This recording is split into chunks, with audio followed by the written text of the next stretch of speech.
Erik Ten Hag and Manchester United staff fuming over the treatment of a certain player. But before we get into that and a little bit of transfer news on Jadon Sancho and a few other stories, I want to talk about INEOS's reaction to the Brentford draw, but also some other games under Ten Hag. And it's not looking great for Erik Ten Hag. You know me?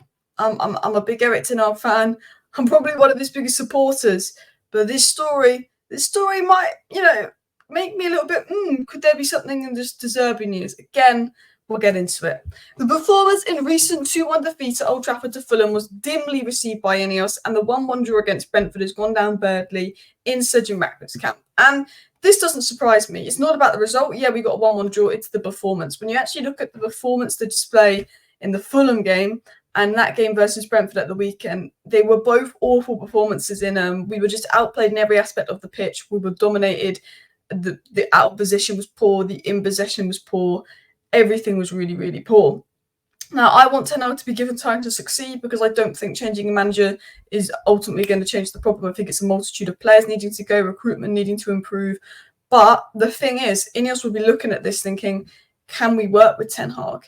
And this is what they might see. And I think United Robbo explained this quite well. He said it's not even the results, it's the performances that have been the worst part of the season and the lack of responsibility taken in order to fix them. The reported training regime is wrong, the systematic setup is wrong, the reaction to games is worrying, yet nothing changes. There's been a handful of performances that show Ten Hag could eventually get it right. But when the bloke's coming out saying he can't replicate his Ajax football here and defending the match shots we can see because they aren't going in, it's a bit of a red flag. And I think he's spot on with that. I like Ten Hag because I really wanted us to bring Ten Hag in because of the brilliant football he played at Ajax. And I thought that Ten Hag did a good enough job last season to maybe see him through this bad season to see if he can revive it next season.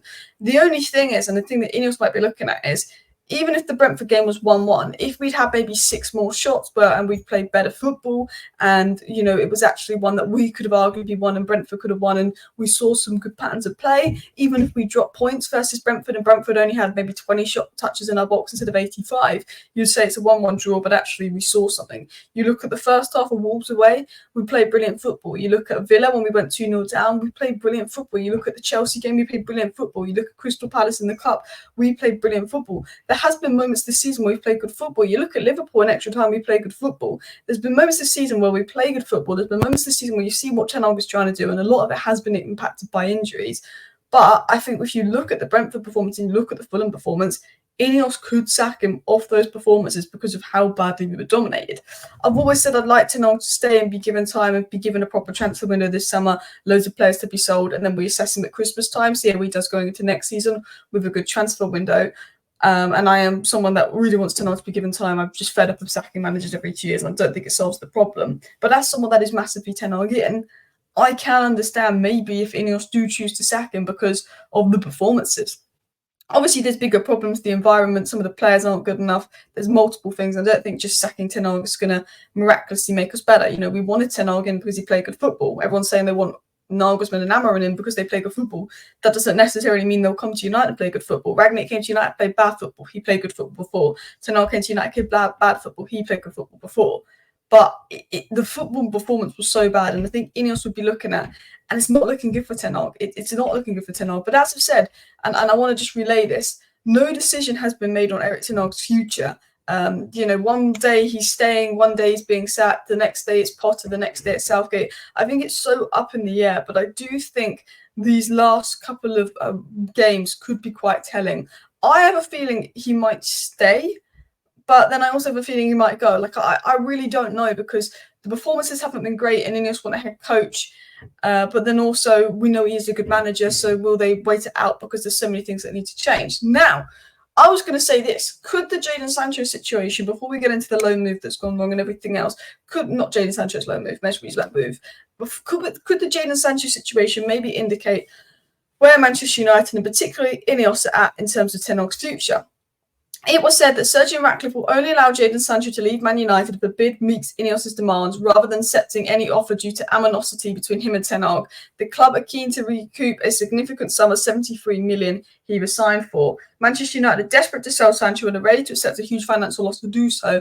United are willing to accept a 35 to 40 million euro deal with Borussia Dortmund. Now, I think what this means is Ratcliffe wants Sancho gone. Ratcliffe wants Sancho out. They'll accept maybe £35 million, which isn't a lot, but they're not doing some Dortmund. Dortmund want to get him on loan. Dortmund want to get him for 20 million. They're saying, no, this is a good player. He's been all right on loan. He started poor on loan, but his last couple of games for Dortmund have been good. We're going to try and get some money and sell him. I think the indication of INEOS' sort of desperation to sell Sancho, in the sense of they want to sell Sancho, could be an indication of Ten Hag staying. But I think even if Ten Hag was to go, I think INEOS would probably offload Sancho anyway. And just because he refused to play for the club for 4 months, it's not a good example. It's not a good situation. Let me know down below, what do you think is going to happen to Ten Hag? Because I felt like a week ago he was going to stay after that good win to Liverpool. And now I feel after the draw to Brentford, just because the performance was so shocking, 85 touches in our box, 31 shots conceded, and Ten Hag defending that he might go because the performance was so bad. I keep flip-flopping. If we win, I think Ten Hag's going to stay. If we lose or draw or just play bad, I think Ten Hag's going to go. I really don't know what's going to happen, because I don't think that we're actively looking at managers, but I do think discussions are going on with Omar Barada, and they've probably got an idea of what they're going to do, but they're being very secretive with that. Now, Gary Neville also reacted to the Brentford game, and I thought Gary Neville's comments on the Brentford game were very, very accurate. Gary Neville said this: I couldn't believe really what I was watching, Neville said. I thought United would put a bit of pressure on Tottenham and Villa to try and qualify for the Champions League places. It's actually really difficult to play that badly. Like, when I'm telling you that we were as bad in the Brentford 1-1 game as we were in the Brentford 4-0 loss, like we generally were. We were just lucky that Brentford didn't score 4 goals. And as Gary Neville says, it's difficult to play that badly. Gary Neville continues by adding, I can't think of any point in that game, maybe the first few minutes, where they did anything well at all. It was a horrible performance to the point where Mason Mount scored, and I think we have to start a petition to give Brentford 2 points back. It was robbery. I can't explain that performance. I have no idea where it comes from. Very worrying that it can go that low. And that's the worrying thing. You might say, okay, we've got a draw to Brentford, not the end of the world. We didn't lose. We didn't get battered 4-0. But that almost, the performance was mirroring the 4-0 battering. The way that we got outplayed by Brentford was worrying. I think, to be honest, Ten Hag can be a successful manager at Manchester United. I think if we can get the right players in, we get the right players out, we get recruitment and we give them time, I think Ten Hag can turn it around like Klopp did. I think Ten Hag can turn it around like Arteta did. But the problem is, I think Ten Hag needs to be delivering better performances than he did versus Brentford and not defending that. We've had the same problem with the press. He continues that. The same problem conceding so many shots. He doesn't change anything of the structures in and out of possession.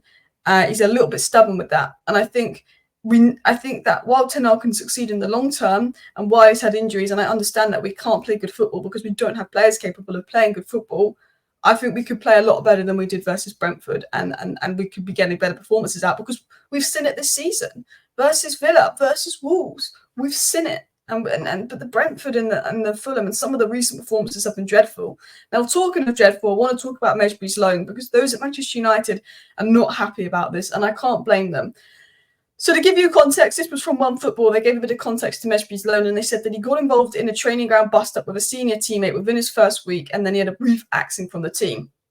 It was previously relayed that members of Hannibal's entourage are extremely unhappy with the loan move and how it's panned out, and harbour questions over the decision-making of manager Quincy Sancho Flores, who clearly doesn't fancy the player. It said that United are contemplating stopping any further transfer dealings with Sevilla because of this, and the 21-year-old has only amassed 89 minutes of La Liga action. He has started just 1 game and not played a single minute since March 2nd. Now, I think that the Sevilla managers treated Mejbri appallingly. Mejbri comes on for 5 minutes, gets a yellow card. He had a massive go at Mejbri. Mejbri goes in some training ground bust up, which I don't know what's happened, but Mejbri's a young kid. He then just axes Mejbri from the squad completely, and then does press conferences basically slamming Mejbri, which is going to ruin his confidence. And it felt like from day dot he didn't like Mejbri, and since then, because of that training ground bust up a weekend, he's just basically not played Mejbri. And Man United are like, well, why did you sign this guy on loan if you're never going to play him and you're going to axe him for the squad for no reason? Apparently the training ground bust up wasn't even like Mejbri's fault. He's just being ganged up because he's the lone guy from Man United by the Sevilla manager, which I just think is a little bit of bullying of Mejbri. I think there's strictness when a player is continually acting out. And if a player is a 72 million signing that's been at the club 3 years and started acting out, you have to knuckle down on them. But if the player is just a young kid coming on loan, desperate to play football, just like be a father figure, don't be a knobhead, which is the Sevilla manager has been.